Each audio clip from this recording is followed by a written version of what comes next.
Welcome back to the Money Hill, where this week we'll be discussing OpTic's wild weekend, Surge and Breach sealing the deal on Major 3 qualifiers, Legion's tragic end, and the fall of the Minnesota Røkkr, which was sealed in a 0-3 loss to the LA Thieves to end the weekend, before diving into Major 3 as it begins in Texas, the OpTic Texas home major, of course. My name is Scoot. I'm back with BMB.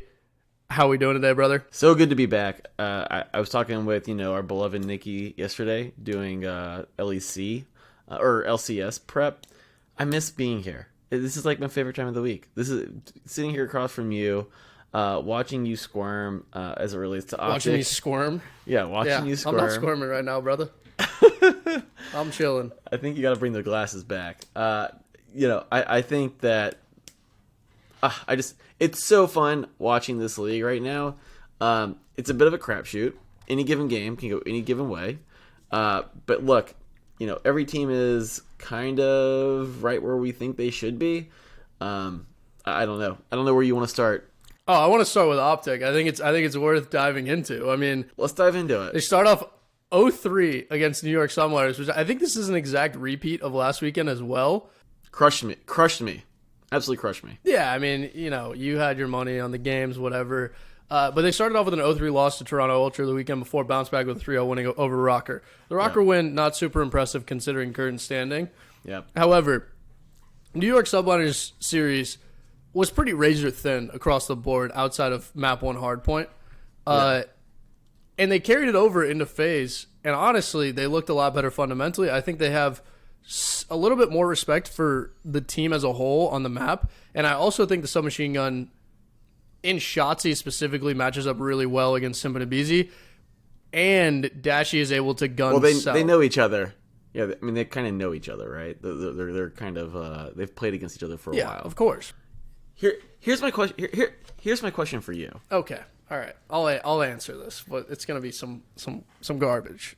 I'm nervous about Ghosty. Right? No. They bring in Ghosty. Yes. Nope. Absolutely. Not nervous. Talk to me about it.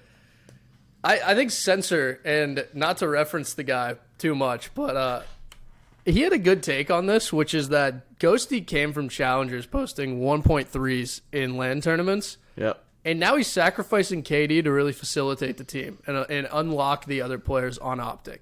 So we're talking about Shotzzy and Hook, really letting them fly. He soaks a lot of hill time. He got fried map 4. They still won. It was a better hard point than map 1 in terms of how they won it.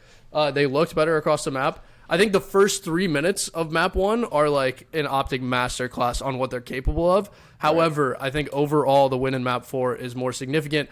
And if you guys don't know what we're talking about OpTic taking a 3-1 win over FaZe to close out the weekend and seal their fate in the upper bracket, which was a huge win for them. Huge momentum swing. Absolutely. It always seems like they show up against FaZe. They're rivals.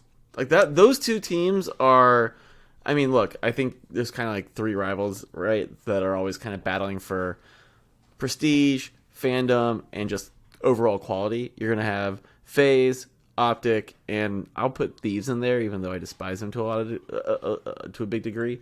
That's a huge. I mean, look, I almost think that part of the 0-3 loss to Subliners is just they're looking forward to that next game against FaZe. It's really hard to say that in a weekend where they needed at least one win, especially when that's the first game of the weekend. I would maybe be able to argue that if the FaZe match came up first.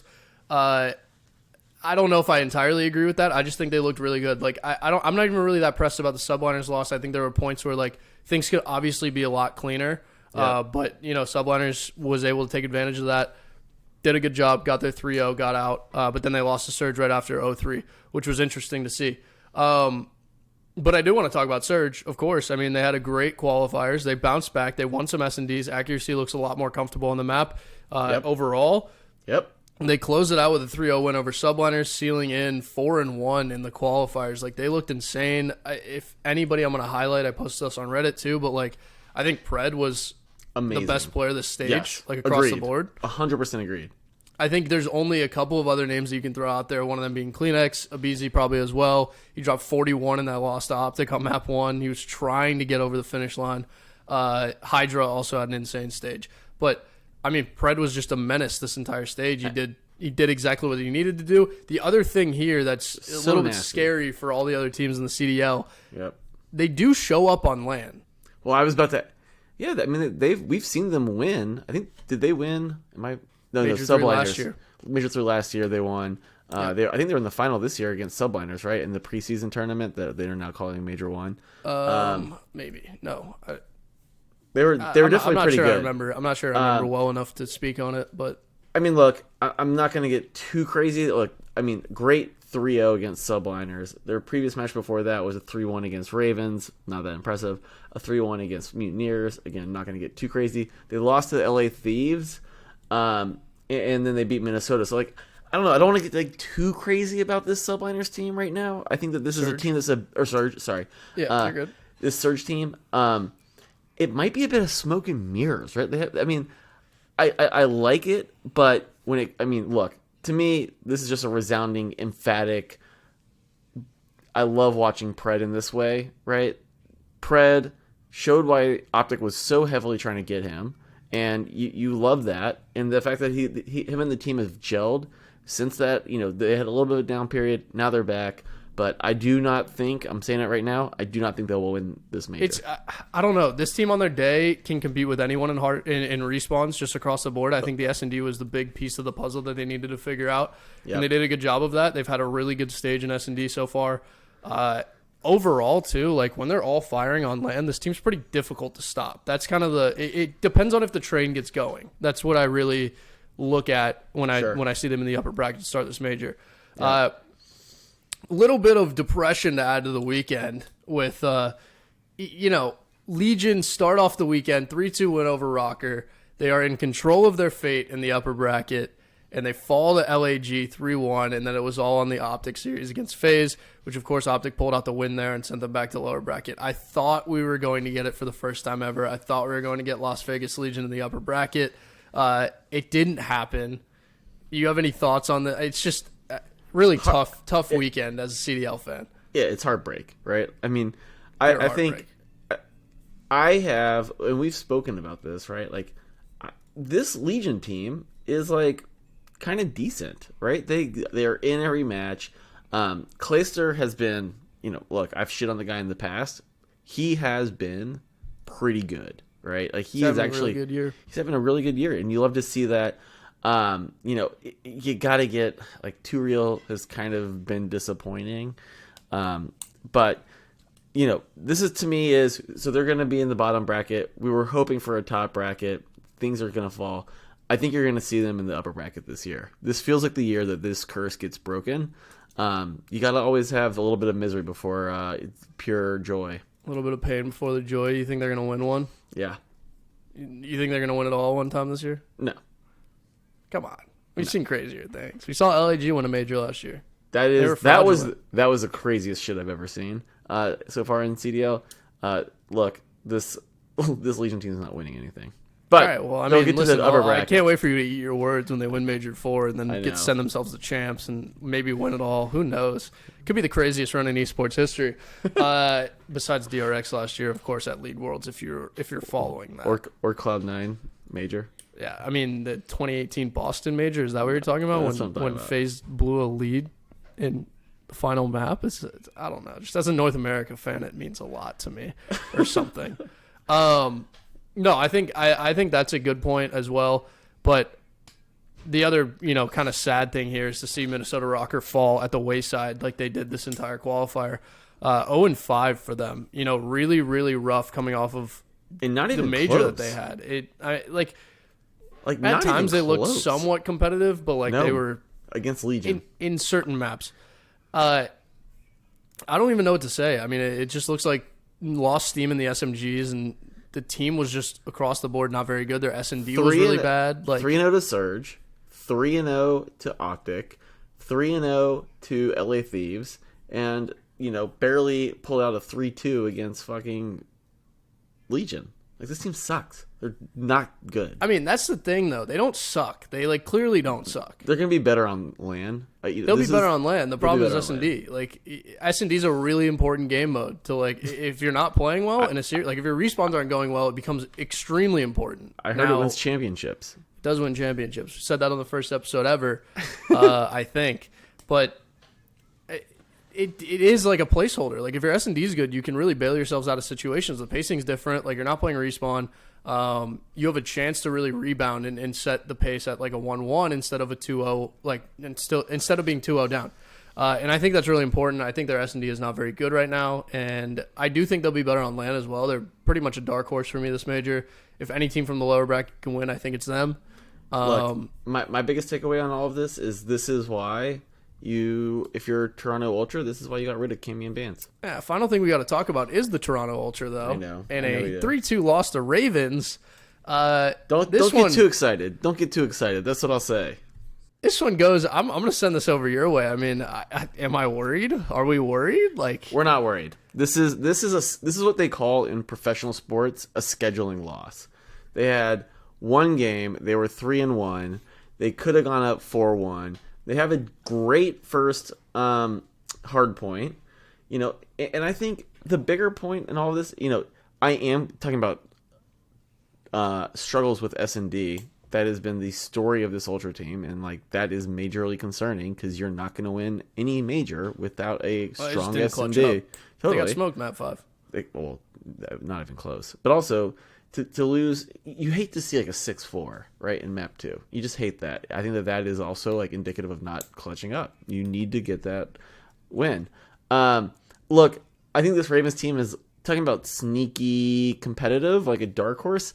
I kind of like this Ravens team. With that being said, I'm not going to overreact to the Ultra loss. Like, I'm sure you will. Like, I'm sure Nikki will. Like, I'm sure so many people in our... Well, I'm worried about them on LAN.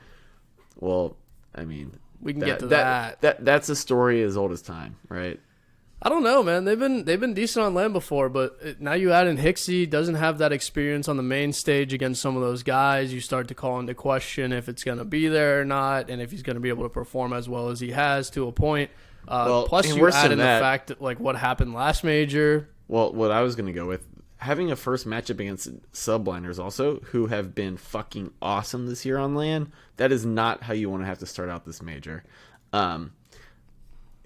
It breaks my heart. This does not seem like the major that they're going to win. I mean, we can dive into the major, though, because we've got, 4 winners bracket matches to start off the weekend, kicking us off with Surge and LAG. I think that one's pretty preset and who's going to win it. Followed up by FaZe Thieves, Breach and OpTic, and then Ultra versus Subliners, rounding out Thursday to start our major day 1. Only upper bracket matches. That's all we really have available for you guys at the time. Where are we going with this? I mean, to me, this is a no-brain, dead, cold hard lock. Subliners are the underdog somehow. I have 1.95. I'm not sure what you're seeing. Subliners should not be the underdog against this Ultra team on LAN. So that is a just obvious one for me.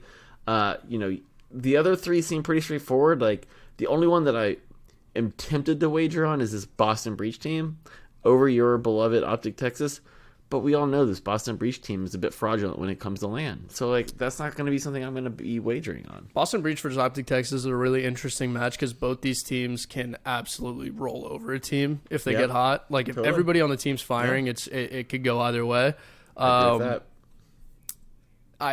I want to take OpTic Texas -1.5 because I want to think they get it done. I also think they maybe win this major because you know what happened last year in Texas. They love the home fans. They love the home major. There's something in the air.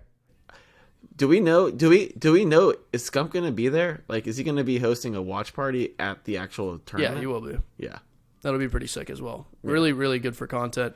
I also want to throw a shout. I mean, LA Thieves, 2.37. We know this team shows up on LAN. They don't always get the hottest starts to their LAN tournaments, but it is worth taking at that line. Like, I think they are LAN performers. They're playing Atlanta FaZe, coming off of a tough loss. Atlanta FaZe has also not looked incredible against Tier 1 teams this year. That is a great fucking call. This is why you host this podcast. Yeah, of course. I mean, not to mention, I do agree with your Subliners take a little bit.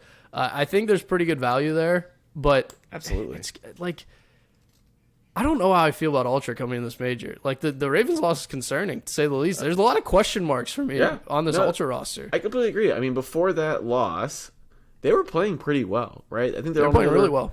The only other loss was they lost to Boston Breach. And again, Boston Breach is, a pretty good online team. They've been really good in this split. But to lose to, they lose to Boston Breach. They beat Legion, whatever. They do beat OpTic 3-0. We talked about it. You came up with a bunch of different excuses for why it was okay, which I respect. They smoked OpTic. Like, let's not get it twisted. They smoked them. Yeah, I think that was pretty close to when you guys subbed out. But when they played Subliners, they beat them 3-0. Now that was an interesting one. Talking about close, they were 250 to 235. S&D was 6-3, which is nice, and then Ultra, 3-2 on Control. Again, I just think that this is kind of similar to what you were saying about Subliners versus OpTic, where it's like they play a lot of close games, but it's like either going to be a 3-0 or an 0-3. And in LAN, I give the upper hand for sure to Subliners. I would agree with that. I think they've been really good on LAN historically, at least individually. Yeah. These players definitely know how to show up. Priestahh also, I think, is the pivotal factor for Subliners headed into this tournament. Like, if he shows up, they're a really, really dangerous squad. KiSMET seems to be back on board, slaying out. So, I don't know. They're a dangerous team always. Let's talk futures. It's a little interesting. What do you have? Atlanta FaZe. Favorites to repeat again. I think that one is obvious. Like, I think people are not putting a lot of stock in the Atlanta FaZe online qualifiers, which I wouldn't as well. Yep. I think Texas at 7 odds, pretty good. Like, you got to consider it's the home major, new team. Like, the way I feel about Texas and Breach as well, it's going to come down to whether or not these guys perform on LAN. Beans and Ghosty specifically. Like, Ghosty isn't as pivotal, I would say, as Beans is in terms of slaying. However, like, you still need to be able to gun people. It goes without saying. Plus, we're playing a different game. Like, no sound EQ on LAN. Obviously, there's none of that garbage going on. Yep. But I also think, I